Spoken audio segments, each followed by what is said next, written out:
Hi, I'm going to start jogging soon. I run at the warmest time of the day in the winter. I don't want to run in the shade in the cold winters. I run in the morning or night in the summer, but at noon in the winter. Now it's 14 degrees. It's a nice jogging path near my apartment. I prefer running outside. Running on the treadmill feels boring. And I enjoy watching trees, people passing by, and natural scenery when I run.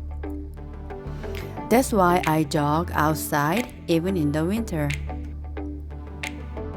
I run 7 to 8 kilometers every other day.